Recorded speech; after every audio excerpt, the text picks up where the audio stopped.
The sound of that slap still explodes inside my head like a gunshot in a closed room. It wasn't just the strike against my daughter's cheek that froze the entire table. It was the silence that came after thick, heavy, almost criminal. We were gathered for a seemingly quiet family dinner when my son-in-law Michael, his eyes blazing with fury, rose from his chair and struck her across the face with his open hand. I saw my daughter's head, Emily's head, snap from the force of the impact, and then the unthinkable happened. That man's mother, Linda, sitting beside him, clapped. She clapped as if she were celebrating an act of justice. In that instant, I knew something irrevocable was about to begin. Emily didn't cry immediately. She stood motionless, her hand covering her burning cheek, her eyes wide open, as if her soul had been suspended in the air. I rose slowly, without shouting, without moving a chair, without slamming the table. My heart was galloping inside my chest, but my voice didn't tremble. I looked at everyone present, at those who lowered their heads, at those who pretended not to see, at the aggressor who was still breathing with rage, and at the woman who had just applauded violence as if it were a spectacle. Without saying a word, I pulled my phone from my pocket and dialed a number I hadn't used in years. Michael's hand was still in the air when his mother Linda spoke with a twisted smile. That's what she gets for talking back? No one reacted. No one. Not the other guests, not even those who had known for years what went on behind closed doors. The air smelled of freshly served food and poorly concealed fear. Emily was still standing, trembling in silence. I ended the call. I calmly put the phone away and said only one sentence. Nobody leaves this house. They looked at me with contempt. They had no idea what was about to happen. But before I continue, I would like to know if you've subscribed to William's revenge stories and liked the video. This helps me see that you support me and enjoy my stories. Now let's continue. Michael laughed arrogantly. "What are you going to do, old man?" he sneered. I didn't answer him. I slowly approached my daughter. I placed a hand on her shoulder. I felt her body rigid, stiff like a statue broken inside. I looked her in the eyes. In her gaze, I saw years of silence, of muffled cries, of nights locked in the bathroom, crying without anyone coming. I also saw the fear of a woman who no longer knows how to ask for help, because asking so many times without an answer eventually silences the voice. Then something happened that none of them expected. The doorknob of the main door slowly began to turn. The metallic sound echoed in the dining room like a warning. Michael's mother stopped smiling. Michael took a step back. I didn't move. The door burst open and two men entered with firm steps, followed by a woman in a dark suit. They didn't raise their voices. They didn't push anyone. They just showed their badges. The word authorities dropped onto the table like a hammer. "We received a call for domestic violence in real time," one of them said in a dry tone. Michael's face transformed. He tried to deny what happened, but Emily, for the first time in years, spoke before he could. "Yes," she said with a broken voice. "He just hit me." I felt the air return to my lungs after decades. Michael's mother, Linda, stood up indignant, screaming that it was all a misunderstanding, that her son had only meant to correct her. That word, correct her, cut through me like a knife. One of the officers asked her to calm down. She moved toward my daughter and shamelessly raised her hand again. She didn't manage to touch her. The officer stopped her dead in her tracks. "Ma'am, step away right now," he ordered. The scene definitely broke. My daughter began to cry, a deep, long cry held back for too long. The woman in the suit approached her, covered her with a shawl, and spoke to her with a kindness that I hadn't been able to offer her before, not for lack of love, but out of ignorance, disbelief, out of fear of confirming what was always right in front of my eyes. I, at 68 years old, had just understood that silence can also be a form of violence. The officers pulled Michael away from the table. He shouted, insulted, swore that it was all a conspiracy. No one believed him. The slap was still drawn on Emily's face, red marked, visible. The proof couldn't be erased. His mother was now crying, but not for my daughter. She was crying for her son and for the control she had just lost. The whole house trembled with tension. One of the officers looked at me. "Did you make the call, sir?" he asked. I nodded. "Yes, and it wasn't the first time I should have," I replied. My voice came out low, tired but firm. He asked me to give a statement later. I accepted. I knew there was no turning back. As they took Michael aside to question him, Emily fell to her knees in front of me. "Forgive me, Dad," she cried. "Forgive me for not telling you anything." I bent down with difficulty and hugged her with the strength I still had left. There were no reproaches in my chest, just an old guilt for having taken so long to see clearly. Linda, seeing that she no longer had control of the situation, started screaming that I was a meddler, that I had destroyed her family. I approached her calmly. "No, ma'am," I said, looking her in the eyes. "Your family destroyed itself when you applauded a hit." She didn't respond. Her gaze drifted. That night, while the officers took statements, I knew that no meal would ever taste the same. The table was still set, the dishes still warm, but we were no longer the same people. A truth was exposed on the wood, a truth that had been hidden for too long beneath tablecloths of appearances. When they finally escorted Michael away, Emily clung to my arm like she did when she was a child. I felt the tremor of her body run through mine entirely. Outside, the patrol car lights tinted the street, red and blue, and I understood with painful clarity that that single call I made had changed the course of many lives. But I also knew something else. What was coming would be even more heartbreaking, more revealing, and more dangerous than any of them could imagine, because that call hadn't been an impulse. It had been the first move of a truth that had been waiting years to come to light. And it was just the beginning. The slam of the patrol car door as they took Michael away echoed in the house like a final sound. No one spoke for several seconds. The dining room, which minutes before had been a stage of violence and fear, was suspended in a thick silence interrupted only by Emily's broken sobs. The officers were still inside, taking notes, observing every gesture, every object, every corner, as if the house itself were now mute evidence. One of them approached me and asked me to relate in detail what had happened. I spoke plainly without drama. I said when the argument began how Michael stood up, how he raised his hand and brought it down against Emily's face. I also explained his mother's applause, that gesture that still burned inside me more than the slap itself. The officer took notes without looking up. Meanwhile, the social worker sat next to Emily. She spoke slowly with a soft voice that seemed to restore a little air to her lungs. I watched that scene with a mixture of relief and pain. Finally, someone was listening to her without interrupting her, without judging her, without minimizing her. Linda was still standing, pacing back and forth, muttering curses against me. "This won't end here," she repeated like an empty threat. No one paid attention to her. She had lost control of the stage, and that was something she had never been able to handle. When the first statements were finished, one of the officers announced that Michael was formally detained for aggravated assault in a domestic violence context. His mother screamed, lunged toward the hallway, trying to follow him, but was stopped before crossing the threshold. "You will also be called to give a statement," they informed her. Her screams turned into sobs of rage. The house began to empty little by little. Neighbors peered from the sidewalk, pretending not to look. The gossip was already outside, growing like a snowball. I knew the neighborhood wouldn't take long to construct its version of the facts, but at that moment I cared little. My whole world was focused on the trembling of my daughter's body in my arms. When the officers finally left, we were alone in the dining room. Cold dishes, half-drunk glasses. Michael's empty chair like a gap no one dared to look at directly. Emily slowly raised her head.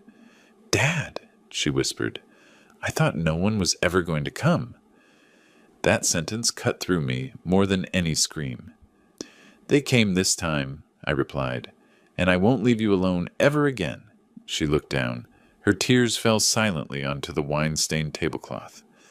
I led her to the sofa and covered her with a blanket. She was shivering. not just from the blow, but from the internal collapse that had been unleashed. Her years of silent resistance were beginning to crumble all at once. "I'm scared," she said with a broken voice. "So scared." "Me too," I replied honestly, "but fear doesn't rule anymore." She lay down exhausted. She closed her eyes for a moment, as if her body couldn't sustain any more tension. I stayed by her side, not knowing exactly what to say.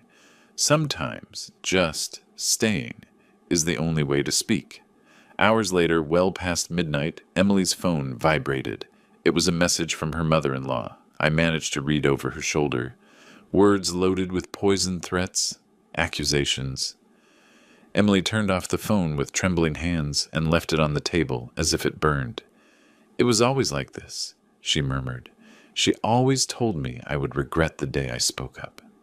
I felt a knot in my chest. "That's why you didn't talk," I deduced. She nodded in silence.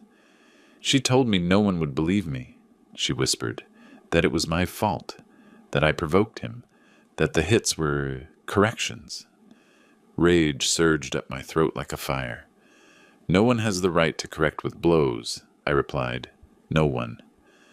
I hugged her carefully the way you hug someone who has been broken inside for a long time. Her breathing gradually calmed down.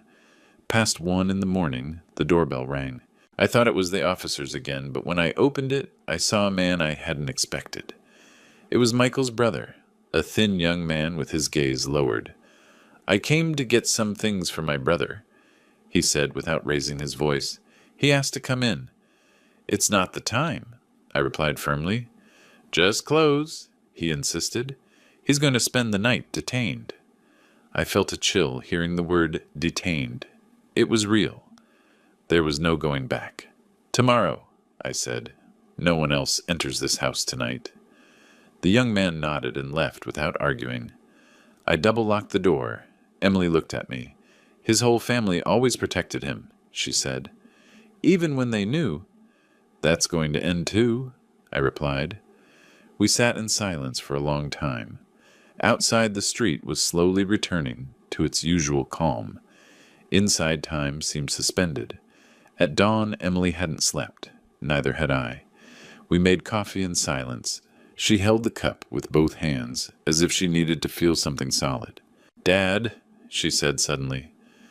"This didn't start today." I looked at her closely. "It started the first time he pushed me," she continued. "Years ago. I thought I could change. Then I thought I could endure. Then I thought I deserved what was happening to me." Every word was an open wound. "And his mother?" I asked. "She always justified it," she replied. "She said I was difficult, that I should be grateful that someone put up with me." I felt something break inside me. "You weren't alone," I told her. "I was blind." "But not anymore." She nodded sadly. "Yesterday when you called them," she said, "I knew I wouldn't be able to go back." "You will never go back," I assured her. "And if you try, I myself will bring you back." A tear ran down her cheek. "Thank you, Dad." The sun began to appear through the window, staining the kitchen with a pale light. A new morning was beginning over the wreckage of the life Emily had led for years, and I understood, as I watched her blow on the steam of the coffee, that call had not only stopped a blow, it had opened a door that would lead to even darker truths, to secrets that had not yet surfaced, because my daughter's hell did not begin or end with her husband's hand. We were only seeing the beginning. The next morning, as the neighborhood still woke up with the normal indifference of any Monday, Emily and I were still sitting in the kitchen with cold coffee in our hands. The night before had opened a door that could no longer be closed, and we both knew it. She stared at the rim of the cup without blinking, as if her whole story was written there. I waited without rushing her. I learned too late that forcing words is also a form of violence. "Dad," she finally said. "It all started shortly after we got married." Her voice was a tight thread, barely sustained by breath. "The first time wasn't a slap," she continued. "It was a push. We were arguing about money. He pushed me against the wall. Afterward, he cried, apologized, swore it would never happen again." I clenched my teeth without interrupting her. "I believed him," she whispered. I always believed him. She told me how at first the blows were isolated, almost accidental.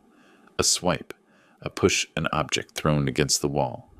Then came the humiliating words, spoken in a low voice, so they wouldn't leave witnesses. You're useless. No one else would want you. If you leave here, you'll starve. She looked at me as she spoke, searching my face for the reaction she had never sought before. Why didn't you tell me? I finally asked, with a knot in my throat. She lowered her gaze. At first because of shame, she replied, then because of fear, and finally because I no longer knew if I was still a victim or if I was really to blame. I felt short of breath. His mother was always aware, she added. I thought she would stop him. But no. She always said I drove him crazy, that I had to learn to obey, that a man is respected when he is feared. I closed my eyes for an instant. I understood then why that applause at dinner hadn't been an impulse. It was the confirmation of an entire system built upon the blow. When you had bruises, I murmured. He said I had fallen, she replied, and you always believed me. That sentence hit me harder than any slap. I remembered dozens of dinners where I saw her arrive wearing long sleeves in the middle of summer. I remembered clumsy excuses, tense smiles, canceled visits at the last minute. I had chosen to believe because the alternative was too painful. One night, she said suddenly, I thought he was going to kill me. I looked at her with horror. He had been drinking heavily. He threw me on the floor and kicked me. I dragged myself to the bathroom and locked myself in. And when did his mother start applauding him? I asked. Always, she replied. I just didn't want to see it. She always admired him for dominating me. I got up from the chair with difficulty and started pacing the kitchen like a caged animal. I thought I had raised a strong woman, I said bitterly. I am, she replied firmly. Surviving all of that is also strength, but I got tired of surviving in silence. That phrase gave me some air back. We went for a walk in the neighborhood. Emily wore dark glasses to hide the redness on her cheek from the slap the night before. People greeted us politely, not yet knowing the whole story. She walked beside me with uncertain steps, like someone who is just returning to an open world. When I saw you make the call, she said suddenly, I thought I was dreaming. I thought it wasn't real. I myself doubted what I saw for years, I confessed to her, but last night I couldn't doubt anymore. We arrived at a small downtown square. We sat on a bench. The worst part of it all, she whispered, is that even after the beatings and humiliation, I kept hoping he would change. I still loved him. That doesn't make you weak, I replied. That makes you human. She looked at me with her eyes full of tears, but without breaking down this time. Mom died believing I was happy, she said. I lied to her. You lied to yourself first, I said softly. We all do it sometimes out of fear of breaking the little we think we have. We returned home at noon. The table from the night before was still partially messy. The remains of dinner were still in the air. Emily looked at the plates with a gesture of repulsion. He hit me right here, she said, pointing to a chair. I rested my hand on the backrest. It ended here, I replied. That day a social worker visited us again. She spoke with Emily for a long time. She explained her rights, the steps to follow the protective measures. I listened from the other side of the door. For the first time, everything sounded like the future and not just the past. In the afternoon, the doorbell rang. It was a neighbor with a bag of clean clothes. Just in case you need it, she said with an uncomfortable whisper.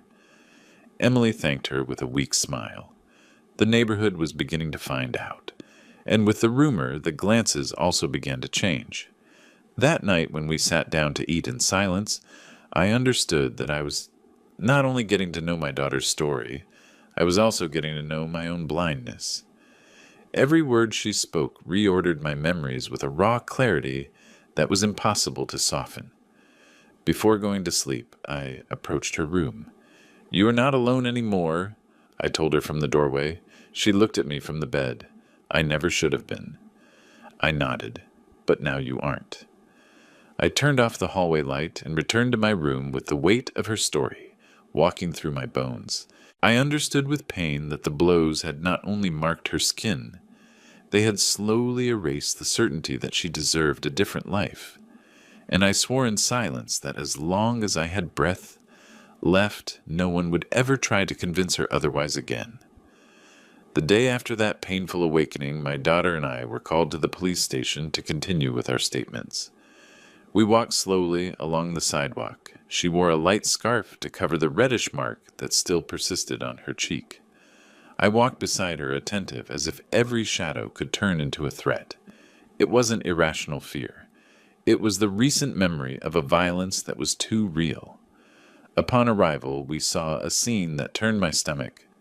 Michael's mother, Linda, was at the entrance talking to two police officers. Her gestures were exaggerated, theatrical, as if she were trying to convince them with drama instead of arguments. When she saw us approach, she squinted her eyes with silent hatred. "What are you doing here?" she spat with contempt. "You are the ones who are destroying a family." I stopped right in front of her. "A family is destroyed when someone applauds a hit," I replied without raising my voice. Her face contorted with rage. "My son was just trying to keep order," she said. "That woman," she pointed to my daughter shamelessly, "has been provoking him for years, yelling at him, disrespecting him. What did you expect him to do? Let himself be stepped on." Emily lowered her gaze. I felt the urge to stand between them. "You don't have permission to speak to her like that," I warned her. "She is not a victim," the woman screamed. "She always plays the martyr, always manipulating everyone. And now she's manipulating you, you foolish old man." An officer immediately approached. "Ma'am, you need to lower your voice," he instructed her, but she continued. "Do you know who my son is? A hard-working man? A man who supported her, who gave her a roof, who endured her attacks. She should be the one detained." The officer looked at my daughter. "Do you want to file a report for threats?" he asked. She looked at me, searching my face for guidance she hadn't asked for in years. "Yes," I answered for her. "Yes, she does." The aggressor's mother opened her mouth, but the officer stopped her with a raised hand. "Come with us," he ordered. As they led her inside, she continued screaming. Screams loaded with that poison that doesn't start with physical violence, but much earlier in the mindset. A mindset that had raised, molded, and protected an aggressor for years. Inside the police station, Emily testified for more than an hour. I watched her from the adjacent room. Every word seemed to rip off a piece of her skin, but also a piece of the weight she was carrying. The social worker encouraged her to continue. When she mentioned the word humiliation for the first time, I looked down. When she said shame, I felt something inside me break. And when she talked about the fear of death, I leaned against the wall so I wouldn't fall. When she finished, one of the staff members hugged her. I hadn't seen her receive a sincere hug in a long time. Upon leaving, Linda was waiting with swollen eyes, but not from pain. It was pure hatred. "I hope you're proud," she spat as soon as she saw us. "My son will spend the night in jail because of you." "He's in jail because of his choices," I replied firmly, "not because of ours." She took a step towards me. "Miserable old man," she said through gritted teeth. "You were always an obstacle. You meddled where you weren't called." "The blow your son gave my daughter called me," I replied. "Her crying called me, her fear called me, and your applause called me too." For a second I could see how that woman's face filled with a crazed fury. It was the fury of someone who knows they are discovered, who no longer has power. A police officer interrupted her. "Ma'am, if you continue to harass the victim and her relative, we will have to escort you out." She pulled away with a jerk. "This won't end here," she murmured. "You don't know my family." "Unfortunately, now I do," I replied.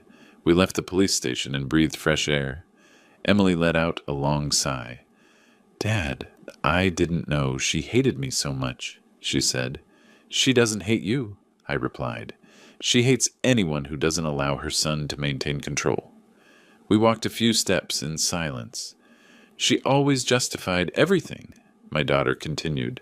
She said I was dramatic, that I exaggerated, that if he yelled at me, it was my fault, that if he pushed me, I had earned it. That is also violence, I said, denying what happens, covering up, minimizing. She nodded with a small gesture. Once, she whispered, when he left marks on my arms, I showed her. Do you know what she told me? What? Strong women don't make a fuss over trifles. I felt a chill run through me. You won't hear that ever again, I told her. As we headed home, Emily stopped suddenly. Dad, she said with a tremor in her voice, what if she tries to get revenge? I looked at her with tenderness and firmness. Don't be afraid, I replied. This time you're not alone, and besides... I paused. She thinks she knows everything, but she has no idea what I'm really doing. Emily frowned. What are you doing? What I should have done years ago, I replied without going into detail. Protecting you. When we got home, we found a crumpled envelope on the porch. Inside was a note written with hurried letters. If you keep talking, you're going to regret it. Emily covered her mouth with her hands. I squeezed the paper until it was completely wrinkled. Her... she asked with a shaky voice. Yes, I replied. Her style is too obvious. I put the envelope away, not out of fear, for evidence, because every piece of that disgusting lie would serve me later. We spent the afternoon in silence. Emily was sleeping from exhaustion. I checked papers, old messages records, waiting for the call I was sure would come. And I wasn't wrong. At 6 o'clock sharp, the phone rang. It was a contact I hadn't dialed in years. A firm, professional voice on the other end. Mr. Gonzalo, he said. I received your message. I've already reviewed everything. Your intuition was correct. There's something bigger behind this. I closed my eyes. Tell me what you found, the voice replied. Not just your son-in-law, his mother too. Both are involved in something more than domestic violence. My blood ran cold. I'm ready, I said. The voice took a deep breath. Then prepare yourself.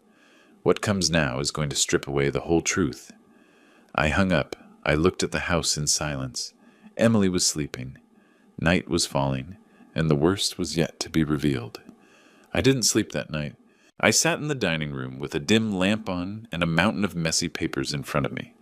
Old receipts, printed messages, screenshots, medical records that I myself had helped pay without asking questions. Everything that for years had been just loose concerns now formed a perfect map of the hell my daughter had lived in silence. It wasn't just a story of blows. It was an entire plot of control, threats, dirty, money, bought silence. I bitterly recalled how many times Michael asked me for urgent loans to cover debts that I never fully understood. I also remembered how many times Emily canceled visits at the last minute, saying she was sick. Now everything fit together, every absence, every excuse, every long sleeve in summer. I had been paying without knowing it for the stage of her own torture. At 3 a.m, the phone rang again. It was the contact who had called me hours before. The voice sounded even lower. Gonzalo, what we found is sensitive. Your son-in-law is not only violent, he's involved in illegal money movements, and his mother appears in several of those records. I felt the air leave my chest. What kind of movements are we talking about? I asked. Money laundering, extortion collections for protection services, and your daughter was being used as a front. I clenched my fists on the table. She knew she suspected, but she didn't have proof, and every time she asked, he would hit her. I hung up with my heart pounding. The domestic violence, which was already an unbearable monster, was now mixed with something even darker. My daughter had been a victim not only of one man, but of an entire machine, sustained by her own mother-in-law. At dawn, I went to the room where Emily was sleeping. I entered slowly. She was breathing deeply, exhausted. For the first time in years, she slept without fear of someone coming in to hit her. I stood watching her for a long time, and I knew then that my call the night before had not been impulsive. It had been the door to a much bigger truth than I myself imagined. We ate breakfast in silence. I watched her like someone looking at a person returning from war. She was no longer the broken woman of weeks ago. There was something different in her posture, something still fragile but alive. "Dad," she said suddenly, "last night I dreamed that I was screaming, and someone listened to me." I felt a knot in my throat. "They're listening now?" I replied. She nodded slowly. When I was about to tell her everything I had discovered, I decided to stop. It wasn't the right time yet. She needed to get stronger first. What she was about to know could break her completely or turn her to stone, and I needed her to be standing. We went for a walk. The neighborhood was already whispering. The glances were curious, loaded with questions, but no one dared to approach. Fear changes sides very quickly when the truth begins to come out. Before continuing, tell me in the comments here what you think of this story so far and what you would do in her place. Don't leave the video, because what comes next will give you goosebumps. When we returned home, we found another envelope under the door. It wasn't a threat this time, it was a court summons. Michael's mother would also be called to testify for concealment. I smiled with a strange calm. The applause she had given during the slap was about to become her own sentence. That same afternoon, the social worker informed us that Emily was placed under legal protection. A restraining order prohibited any approach by Michael or his mother. That sheet with seals and signatures was for the first time a real defense. "He can't touch you anymore," I said, handing her a copy. She held it like someone holding a life preserver. "Thank you, Dad." "This is just beginning," I replied, "but you're not walking alone anymore." Hours later, my contact called me again. "We have something else," he said. "Recordings." "What kind?" "Of him talking. Admitting things hits threats and dirty dealings." I felt a shudder. "How did you get them?" "Your daughter recorded them for months. She hid them so he wouldn't find them. She planned to use them to escape, but she never had the courage." I closed my eyes tightly. "Bring them," I said. "She's not going to escape anymore. She's going to talk." That night, when I saw those recordings, I understood the extent to which my daughter had been a prisoner, inside her own home. Her voice trembling while he insulted her, the sounds of blows, his mother's laughter justifying the aggression. "You deserve it," you could hear her say. "That's how women learn." I felt nauseous. I felt like breaking everything. But I also felt something new, a dangerous clarity. Those people should not only be arrested, they had to lose all the power they had built on fear. The next morning, I accompanied Emily to the prosecutor's office. We handed over the recordings, the documents, every piece of evidence. The prosecutor listened with a frown. When he finished reviewing everything, he looked up. "This is not just domestic violence," he said. "This is a criminal network with multiple crimes." Emily squeezed my hands. "And now?" she asked. "Now," replied the prosecutor, "the story is going to change course." Upon leaving, Emily cried for the first time out of relief. Not fear, not shame. Out of relief, I hugged her clumsily with a tired back, but with a raised soul. "Dad," she whispered, "I never thought anyone would really confront them."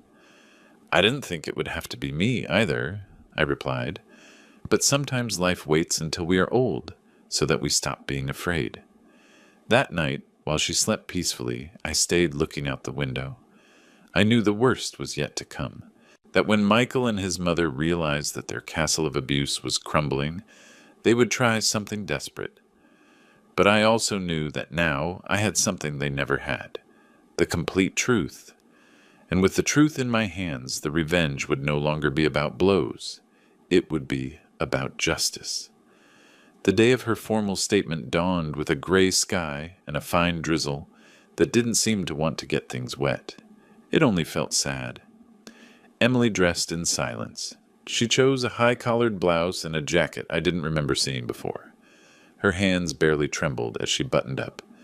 I watched her from the doorway without saying anything. There were battles that are not won with preliminary words, but with the strength gathered along the way. The taxi took us to the prosecutor's office without exchanging a single phrase. The sound of the windshield wipers marked the rhythm of our thoughts. When we got out, she took a deep breath, as if inhaling courage from the damp air. I offered her my arm, and she accepted it. We walked together. In the waiting room, time became thick. An old clock marked the minutes with a loud, almost mocking tick-tock. There were other people waiting, each carrying their own invisible story. No one spoke. No one looked at anyone. Emily nervously fiddled with the ring on her finger. "If you don't want to go in," I started to say. "Yes, I want to," she interrupted firmly. "I have to do it." I nodded. I didn't ask any more questions.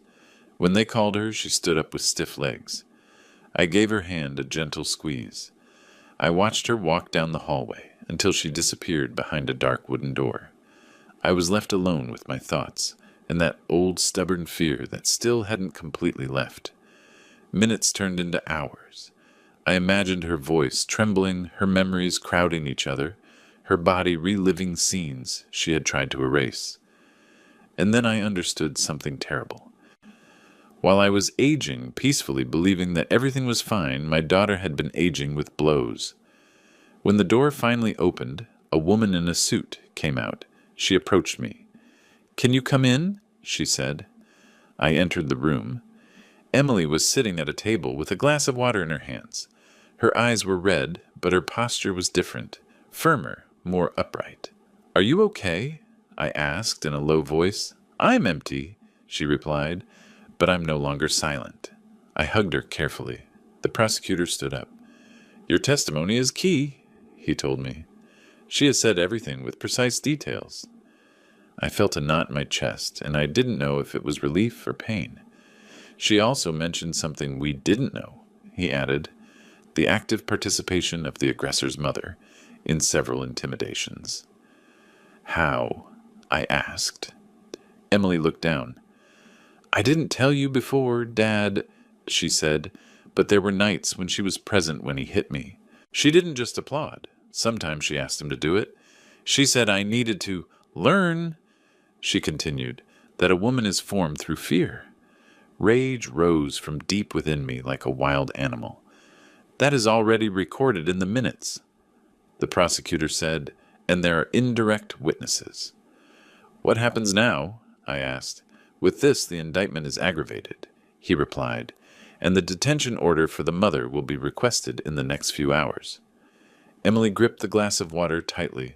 Her hands were no longer shaking, but her gaze was cloudy. "She always said she was untouchable," she whispered, "that no one would dare to face her." "Everyone thinks they are untouchable," I said, "until someone stops being afraid." We left the prosecutor's office after dark. The drizzle was still falling as it had at dawn. Emily walked slowly, tired as if her entire body weighed heavily, after having let go of so many years of silence all at once. Back home, she took off her shoes as soon as she entered and dropped onto the sofa. I prepared hot tea. I brought it to her without saying anything. She held the cup for a few seconds before drinking. "Dad," she said suddenly, "now I understand something. What is it that I myself had also become an accomplice? By keeping silent." "Keeping silent didn't make you an accomplice," I replied. "It made you a prisoner." She looked at me with eyes full of tears that no longer fell. "Even so," she whispered, "today I feel like I'm breathing again." That night she slept deeply for the first time since returning home. I, on the other hand, remained awake for a long time. The story was now moving with a force that could no longer be controlled. The gears of justice had begun to turn, and everything that had remained hidden for years was starting to surface. At dawn, I received a call. "Gonzalo," my contact's voice said, "the warrant is practically ready. They will go for her today." "For his mother?" I asked. "Yes, but that's not all." I had a bad feeling.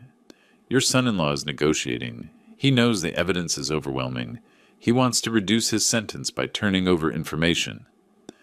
"About what?" "About a larger group, people who operate in the shadows. He's nothing more than a link." I looked toward the room where Emily was sleeping. "So this is bigger than we thought." "Much bigger." I hung up with the feeling that the house had become too small to contain what was about to break loose. Mid-morning, Emily woke up. We ate breakfast in silence. I didn't tell her about the call. I wanted to give her one more day of calm before the storm, but the calm didn't last long. At 11:30, the sound of sirens echoed in the block again. Emily jumped up. "Again?" she asked with fear. I looked out the window. 2 patrol cars stopped in front of Linda's house, barely 3 houses away. Several officers descended quickly. "They came for her," I said. Emily approached my side. We watched in silence as they led her out in handcuffs. Her face no longer held arrogance. It held desperation. When her eyes met ours, she yelled, something we couldn't hear, but we understood. Cursing us, blaming us, clinging to the last bit of hatred she had left. Emily took a step back. "I never thought I would see this," she whispered. "Me neither," I replied. But truths that are hidden for too long always come out in the loudest way. The patrol cars drove away. The whole neighborhood was awake now, looking out windows gathered in small groups. The whispering started again, but this time the fear wasn't ours. Emily slowly sat down. "Dad," she said, "what if they come for me now?" I knelt in front of her and took her face in my hands. "Now you don't run away alone," I told her, "and now you're not hiding either. That changes everything." She closed her eyes for a moment. "I spoke today," she whispered, "and I think no one can take that away from me now." I hugged her with a tenderness that ached in my bones, and I knew then that something irreversible had happened. My daughter was no longer just a victim. She had begun to become a witness, and witnesses, when they break the silence, change everyone's destiny. Linda's arrest was the blow that finished cracking the image of a respectable family that they had maintained for years. The neighborhood awoke, speaking in whispers, as if everyone feared that the truth, when spoken aloud, could become contagious. From my house window, I saw the neighbors gather in small groups, pretending to talk about anything but what everyone was looking at: the spectacular fall of those who until recently believed they were untouchable. Emily spent the morning sitting on the sofa with a blanket over her legs, staring at a fixed point on the wall. She wasn't crying, she wasn't speaking. It was the exhaustion of someone who has cried for years and now has no tears left. I moved around the house in silence, preparing food we barely tasted, checking the phone every few minutes, waiting for the next call I knew would come. And it came. "Gonzalo," the voice on the other end said. "Your son-in-law is talking." I felt a shudder. What is he saying? Enough to save himself and bury others. I sat down slowly. Who does he want to bury? His own mother first, and then those who operated with them. I hung up with a new weight in my chest. Betrayal was now running through veins that were once called family. Hours later, the news began to circulate. Linda's detention was no longer just for concealment of violence. It was for criminal association, for money movements she couldn't justify, for pressuring witnesses in other cases that were now beginning to surface. Every new piece of information was another stone falling onto a structure that was already about to collapse. Emily looked at me with eyes full of an impossible-to-explain mixture. "I never knew anything about that," she said.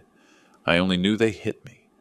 Because that was the only power they had over you," I replied, "that of making you feel worthless, while they hid much greater horrors." In the afternoon, I received a message from an unknown number. It was from an old associate of Michael's. He asked to speak with me. I hesitated for a few seconds, then I accepted. We met at a small bar far from the neighborhood. Emily insisted on accompanying me. "I don't want you to go alone," she said. I accepted. I no longer made decisions without thinking of her. The man arrived on time. His face was marked by exhaustion, and his gaze darted from side to side with obvious paranoia. He ordered coffee. He didn't touch the cup. "I didn't know things would go this far," he said without preamble.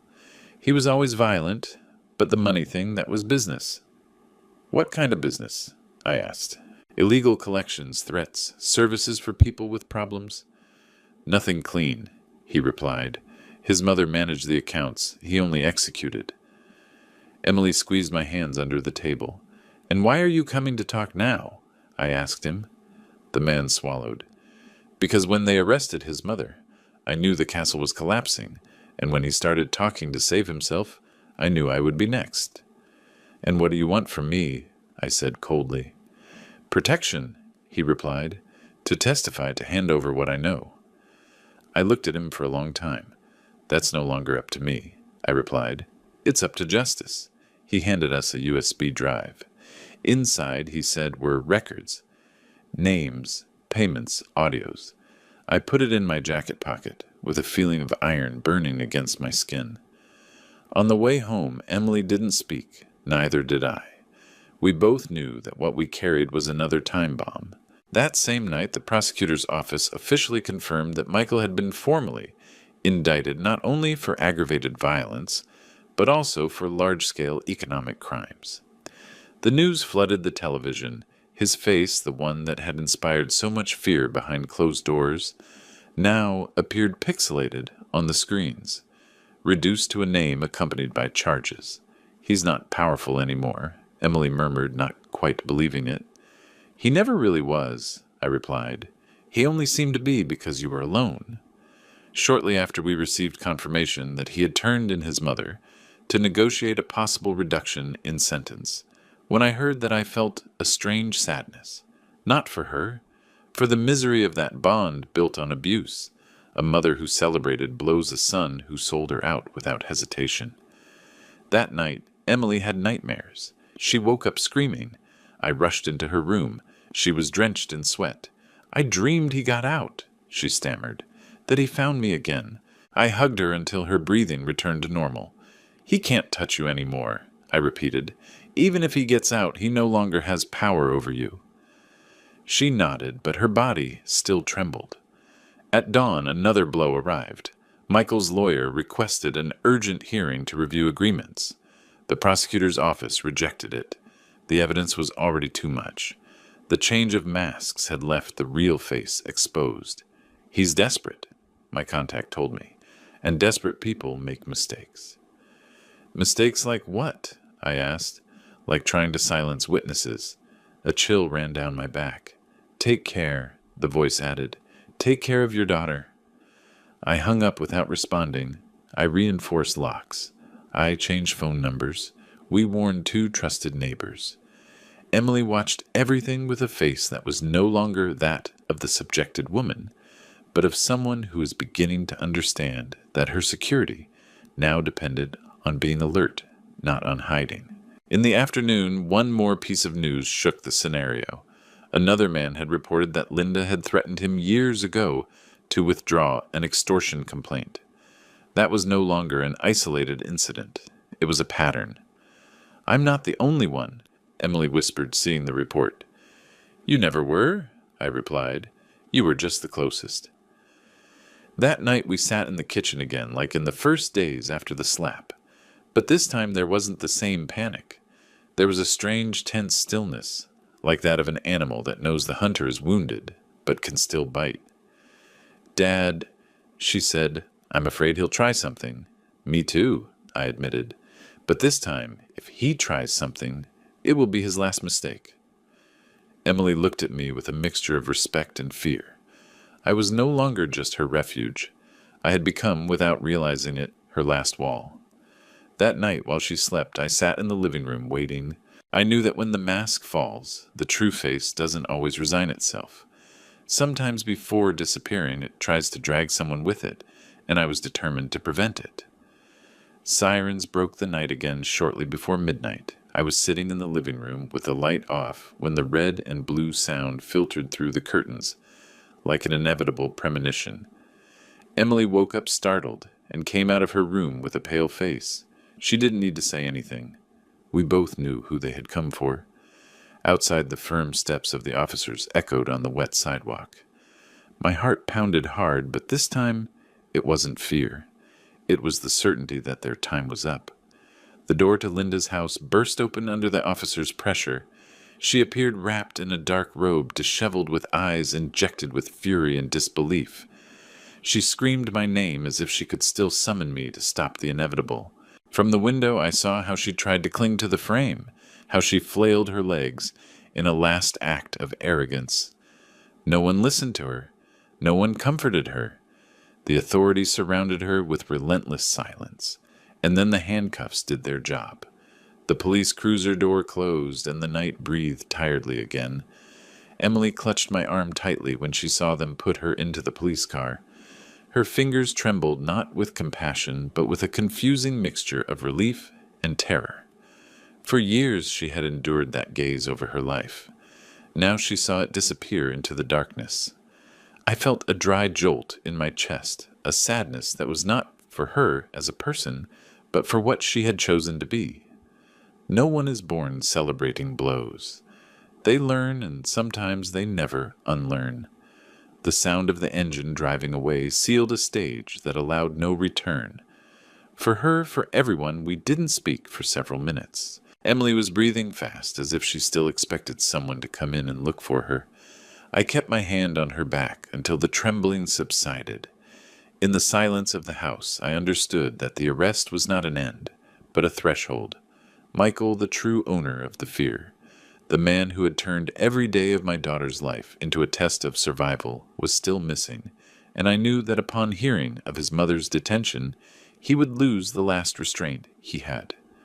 Wounded animals are the most dangerous when they are left without refuge. The prosecutor's call came an hour later. His voice sounded tense. He explained that Michael had asked to speak immediately with his lawyer after learning of the arrest. He was agitated, incoherent, furious. He had also requested to see my daughter, a request that was flatly rejected. When I hung up, I knew that this wasn't over. Rats, when they feel the water rising, look for someone to bite, and I was willing to stand in front so he wouldn't do it again. I knew that night would also mark a before and after in my own life. The clock advanced cruelly slowly. Past 2 a.m, a dry knock sounded on my house door. It wasn't a doorbell. It was a desperate punch. Emily jumped up, panic lighting her face. I slowly advanced to the entrance, taking a deep breath. Another stronger punch. From the other side, I heard his voice broken with rage and alcohol. My daughter's name came out of his mouth like a threat. I called the police without hesitation. There was no more room for explanations. The following minutes were a whirlwind of sirens, shouts, footsteps, and sharp orders. The air was heavy cutting. When the officers arrived, he was still hitting the door with blind fury. He tried to flee when he saw the patrol cars, but he slipped on the wet sidewalk and fell to his knees. I will never forget that moment. The man who for years had been a giant in our nightmare, reduced to a trembling body under the emergency lights. He shouted that it was all our fault, that his mother was innocent, that my daughter was lying. No one listened to him. His words no longer had power over anyone. They handcuffed him right there in front of all the lit windows of the awake neighborhood. Fear definitely changed hands. Emily watched the scene from behind me, her arms crossed over her chest, as if hugging her own body. She wasn't crying. Her eyes were dry, hard, attentive. I felt something rearranging within her as she watched him being taken away by the force that he had used against her so many times. It wasn't joy. It wasn't vengeance. It was the end of the spell. The exact moment the executioner stops looking invincible and becomes for the first time an ordinary man. The screech of the gate closing sounded like a necessary final point. Neighbors watched the scene. When the patrol car drove away with him inside, an infinite tiredness fell on my shoulders. Emily slowly sat on the edge of the sofa as if her strength suddenly left her. I approached and sat next to her. We looked at each other in silence. Neither of us smiled. We knew that this didn't erase the lost years or the nights of fear or the invisible wounds, but we also knew that something essential had changed forever at that very instant. She was no longer a victim waiting to be saved. She was a woman who had survived, and survivors don't go back. That morning we didn't sleep. We made coffee. We turned off unnecessary lights. We checked doors and windows as if danger still lurked in the form of a shadow. Emily sat across from me at the kitchen table, her face tired but clear. She took my hand. I felt it warm, present, real. After so many years of fear, that simple gesture was a silent victory. Outside, the neighborhood slowly regained its calm. Inside, for the first time in a long time, I felt that the future was no longer a threat. I knew that the consequences, the judgments, and difficult memories still had to be faced. The dawn after Michael's detention arrived silently, as if the night had taken the last scream with it. The light entered timidly through the kitchen window and found Emily sitting in front of a cup of coffee, which was already cold. She hadn't slept. Neither had I. We had spent the morning between silences reviewing every detail over and over again, like someone who needs to convince themselves that what they lived wasn't a dream. "Dad," she said suddenly, her voice rough, "can he really not come back?" It wasn't a legal question. It was a plea born of exhaustion. "He can't come back," I replied, "and even if he could, he would no longer have entry into your life." She nodded slowly, like someone finally accepting a truth that needs to be repeated many times to be real. The news arrived early first, in messages, then in calls. The whole neighborhood talked about the double detention, the mother-in-law, the son. Finally, the names were spoken aloud. No one whispered any more. Fear had definitively changed owners. Some neighbors dared to ring my doorbell for the first time in years. They brought coffee bread, clumsy words of support. I thanked them politely. Emily received them with a weak smile. The world was slowly starting to look at her as a person again, not as a shadow. Mid-morning, the prosecutor's office confirmed that both would remain in preventive detention without possibility of immediate release. The charges were multiplying: aggravated violence, threats, concealment, criminal association, money laundering. The list was endless. Every new crime was another brick falling on the structure they had built, with blows and fear. When I heard all that, I didn't feel joy. I felt something closer to deep exhaustion, as if the weight of the past was finally beginning to lift from my shoulders, but leaving behind the mark of its burden. Emily received a call from the prosecutor. She put it on speakerphone. He explained that her testimony had been decisive, that without her decision to speak, none of this would have been possible, that now she had to prepare for the most difficult process, to look everything that had happened in the face without trying to hide it from herself. "You already did the hardest part," he told her. "Now comes the longest part." When she hung up, Emily put her hands to her face. "I'm afraid I won't be capable," she whispered, "of breaking down when all this ends." I sat in front of her. "You don't have to be strong for everything that's coming," I told her. "You just have to stay alive. The rest you learn." That afternoon, we were summoned to expand our statements. This time, Michael was present in an adjoining room. We didn't see him, but we knew he was there. Emily walked with me down the prosecutor's hallway with a firm step. She no longer needed to hide her cheek.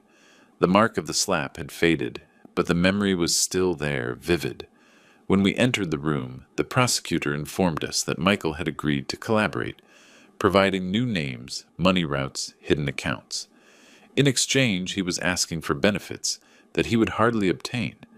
Even betraying his own mother, his situation was too serious. I imagined for a moment the face of that woman hearing her son sinking her to save himself. I thought that maybe, for just a second, she would have felt the same abandonment that my daughter felt for years. "He is willing to say anything," the prosecutor concluded, "but he cannot erase what he did." Emily didn't say anything.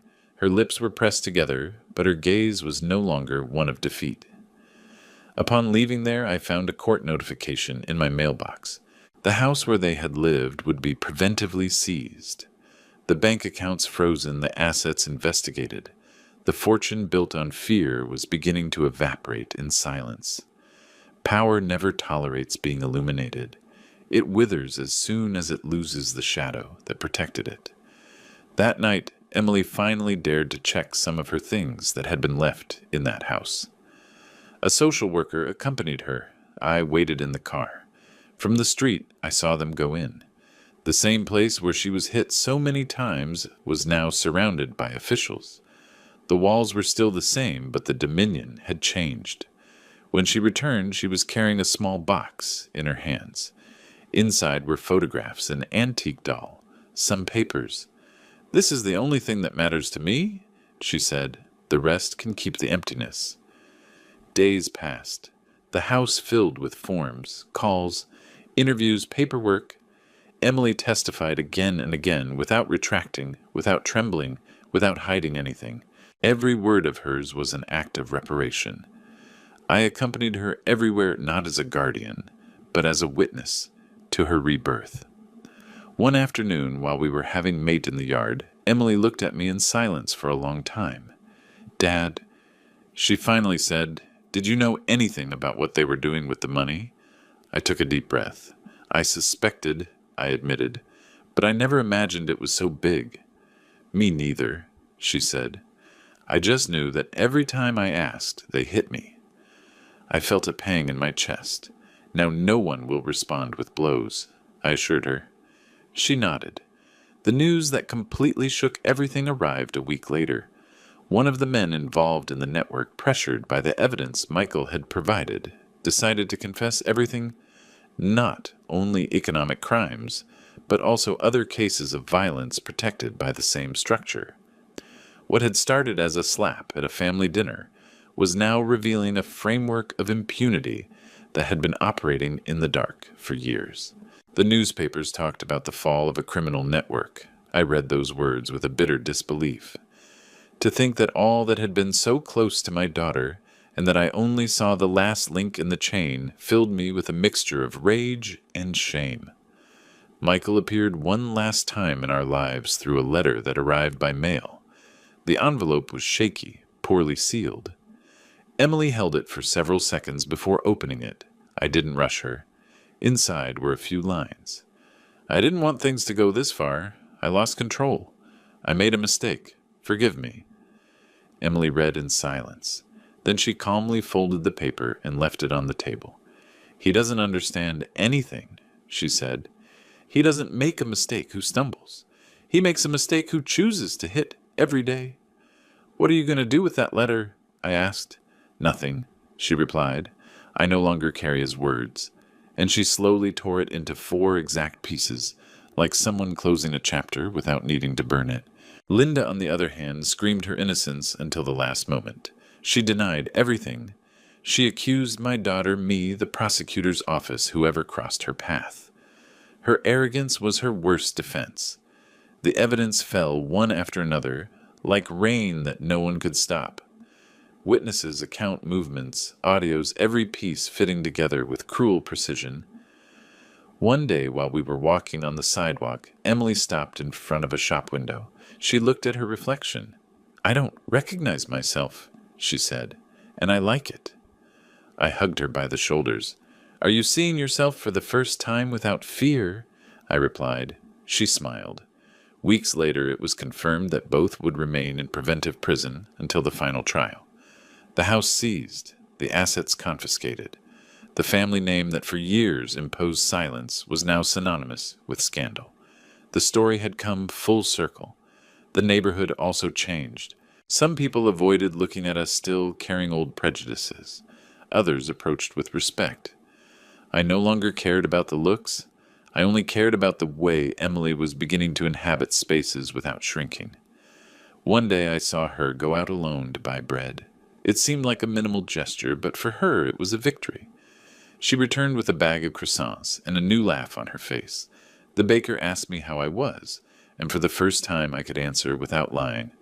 I stared at her with a lump in my throat. Justice advanced slowly, as always, but it advanced.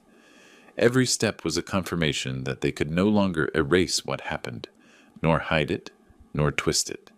Power was slipping through their hands like wet sand. One afternoon, I received an unexpected call. It was Michael's defense attorney. He wanted to talk to me. I refused without hesitation. I had nothing to hear from that world that was already left behind. Emily didn't want to know anything either. The past, when you decide to let go of it, is not discussed. It is let fall. The day we were officially notified that they would lose all their assets, Emily cried. But it wasn't a cry of vengeance. It was a strange, silent cry. "What hurts you?" I asked. "That they needed all this to stop hitting me?" she whispered. Why weren't my tears enough? I didn't know how to answer. The guilty began to lose everything. Money, name, allies, power. But there was something that none of them would ever recover. Control over Emily's life. And that, for me, was the real fall. One night, late in the spring, we were having dinner together in the kitchen. The window was open. A warm air full of orange blossoms came in. Emily suddenly raised her head and looked at me with a new serenity. "Dad, now I understand something." "What is it?" "That I survived. I didn't just come out alive. I really survived." I felt my eyes fill with tears. "That's more than anyone can demand from life," I replied. She placed her hand on mine. "Thank you for that call." I took a deep breath. "Thank you for staying alive to receive it." That night, when I was alone in the living room, I understood with painful clarity that the guilty were falling one by one, but that my true victory was not in seeing them lose everything, but in having rescued my daughter from the hell where they had locked her, and I knew with the slow certainty that time brings that the end was near. Justice still had to dictate the sentence, but revenge, the true revenge, had already been silently consumed. The day of the sentencing dawned clear with a sky that seemed to mock the weight I carried in my chest. Emily dressed calmly. She wasn't trembling, not crying, not doubting. I saw her in front of the mirror, adjusting her coat with firm hands. That woman was not the same one who months ago hid in my house, afraid to breathe loudly. She was different, and I was too. We arrived at the courthouse before the time. The hallway was full of whispers, lawyers with bulky folders, journalists looking for faces, relatives avoiding looking at each other. Emily walked beside me without lowering her head. I walked slowly with the steps of a man who has already buried too many illusions to run, but who still knows how to hold what he loves. When we entered the room, I saw him. Michael was sitting in the dock. His face was haggard, his back tense, his hands clasped as if he were still trying to dominate something. Next to him in another row, his mother, Linda. There was no more arrogance in her gaze, only a small, useless resentment, like a flame without oxygen. Emily sat with me in the back row. She didn't look at them. She looked straight ahead at the judge, at the place where the final word would fall. The trial was long. Every witness was another hammer tearing down the old facade. Experts, neighbors, officials, doctors testified. Audios were played, recorded blows, insults, threats. My daughter's voice trembling but firm, narrating the hell without embellishment. I felt every word like a necessary stab. When it was Michael's turn, he tried to justify himself. He spoke of stress, depression, relationship problems. No one believed him. When the prosecutor showed the bank movements, the audios with his mother, the threats to other witnesses, his speech became meaningless. The lie, when exposed, becomes clumsy and ridiculous. Linda testified next. She denied everything. She contradicted herself. She shouted. She cried. She accused my daughter of provoking him. The judge interrupted her several times. She no longer had power in that room. She could no longer decide anything. When the last presentation ended, the judge asked for silence. My heart pounded like a war drum. "This court," he said, in a grave voice, "finds the accused guilty of all charges." The air was cut. He announced the sentences. Years of prison, definitive loss of assets, disqualifications. The words fell one after another like heavy stones. I looked at Emily out of the corner of my eye. She wasn't crying. She was breathing deeply, like someone finally coming to the surface after a long time underwater. When the officers approached to take the condemned away, Michael turned his head. For the first time in the whole process, he looked directly at us. His eyes searched for my daughter. She didn't move. She didn't look away. Nor did she respond. She just watched him with a calmness she had never had in front of him. That instant was more punishment than any bars. Linda started shouting his name. He didn't respond. Both were led out of the room without glory, without power, without the applause they once thought they deserved. Upon leaving the courthouse, the press rushed forward. I covered my daughter with my arm. "We are not going to talk," I said. We walked to the car without looking back. Inside, the silence was thick. Emily rested her forehead against the car window. Outside, the city continued with its indifferent rhythm. "Is it over?" she asked in a low voice. "On paper, yes," I replied. "In the soul, that will take a little longer." She nodded slowly. We returned home at sunset. The sun came in warm through the kitchen. Emily left her bag on the chair and stood in the center of the dining room, looking around as if she were seeing it for the first time. "I came here broken," she said, "and here I stand." I hugged her. I felt her body firm against mine. She no longer trembled. That night we had dinner in silence. A different silence. Not of fear, but of good exhaustion of the end of a battle. Outside, the crickets began to chirp. The world kept spinning. In the weeks that followed, Emily began to rebuild herself in small gestures. Going out alone, going to the doctor, laughing with a friend again, buying clothes without fear of being controlled. Each of those acts was an invisible victory for those who have never lived caged. I watched her from the distance that a father takes when he understands that his daughter no longer needs to be defended but accompanied. One day she told me she wanted to move, not to run away, to really move, to start in another neighborhood in a different way. "I don't want this place to just be a refuge," she explained. "I want it to be a memory." I helped her look for an apartment. We painted walls. We packed photos. Each box was an ordered past. When she finally left, I hugged her for a long time at the door. "Dad," she said, "if you hadn't made that call—" "Don't say that," I interrupted her. "You did it. I just dialed the number." She smiled at me with a new tenderness. "Then we made the call together," she replied, and walked toward her new life. The house fell silent again, but it wasn't the silence from before. It was a silence full of meaning, of everything that was lost, of everything that was saved. Sometimes at night, I still remember that dinner. The slap, the applause, the beginning of the fall. It hurts, yes, but it no longer paralyzes me. I understood that the revenge I thought I was seeking was never punishment or prison. It was rescue. It was taking the fear away from my daughter with the truth as the only weapon. Today, when I talk to her on the phone and hear her laugh in the background, I know that justice doesn't always fix everything, but sometimes it's enough to restore dignity. I, Gonzalo, didn't win a war. I lost years. I lost illusions. I lost a family that was never real. But I saved my daughter, and that is all a father needs to keep breathing peacefully. The hell is behind us. And for the first time in a long time, Emily lives.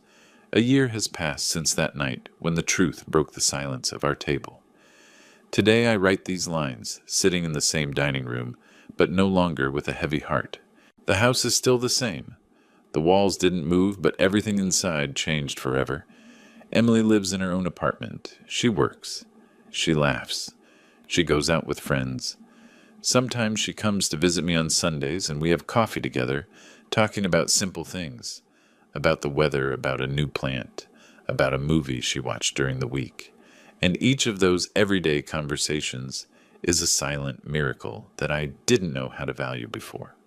There are still nights when I wake up with the echo of that slap ringing in my memory. I still wonder at what exact moment I stopped seeing clearly what was happening right in front of my eyes, but I no longer punish myself for it. I learned that the past cannot be changed, but it can be prevented from repeating itself. Emily barely talks about them, not out of fear, but out of disinterest. When a monster stops scaring you, it simply ceases to exist in your world, and that is perhaps the harshest sentence. I'm still here at 68 years old, more tired than before, but infinitely more at peace. I understood that being a father doesn't end when children grow up. Being a father is being willing to destroy the whole hell, if necessary, just so they can breathe again. Today I look at the sky with different eyes. I don't ask for anything. I give thanks. Because my daughter is alive. Because she is free. Because she is smiling again. I am Gonzalo, and this was my story. Subscribe to the channel so you can keep listening to real stories that touch the soul and awaken consciences. Like this video if this story moved you. Leave us in the comments what you thought of the story, what you would have done in my place, and what city you are watching us from. Thank you for staying until the end. Your support keeps these stories being told.